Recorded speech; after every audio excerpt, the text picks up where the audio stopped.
Hi, I'm Dr. Ronjon Paul. Today I'm going to go over cervical disc replacement surgery. I'm going to outline why we perform the surgery and how it's performed.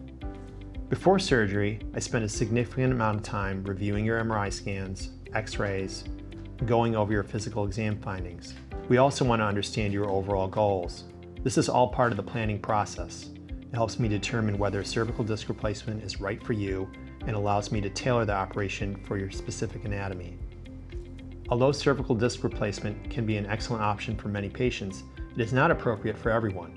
In some situations, a cervical fusion may still be a safer and more reliable choice for the long term. On the day of surgery, you'll be comfortably positioned on your back while fully asleep under anesthesia. I then use a specialized X-ray to precisely identify the correct level of your incision and keep the incision as small as possible. The incision is planned for the front of your neck. So how do we approach the spine? Through that small incision, I carefully reach the front of the cervical spine using a natural pathway between important structures in the neck. Rather than cutting through major muscles, the tissues are gently moved aside to safely access the damaged disc.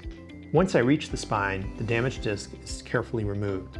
Using microsurgical techniques, magnification, and special instruments, I then relieve pressure on the spinal cord and nerves by removing disc fragments, bone spurs, and other structures causing compression. For many patients, this decompression is one of the most important parts of the operation because it directly addresses the source of arm pain, numbness, weakness, or other neurologic symptoms.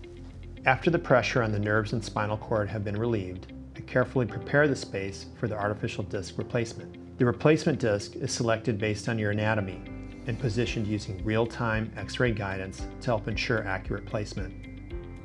The goal is to restore stability while also preserving motion at that level. Unlike a fusion, cervical disc replacement is designed to maintain movement. In properly selected patients, that may help reduce stress on levels above and below surgery over time. At the same time, factors such as arthritis, instability, deformity, osteoporosis, or degeneration of the surrounding joints may influence whether disc replacement is the best option for you. Once everything is confirmed to be in the ideal position, the incision is carefully closed using techniques designed to support healing and minimize visible scarring. I hope you found this video helpful. We understand you may have more questions. Please feel free to contact my clinic at any time.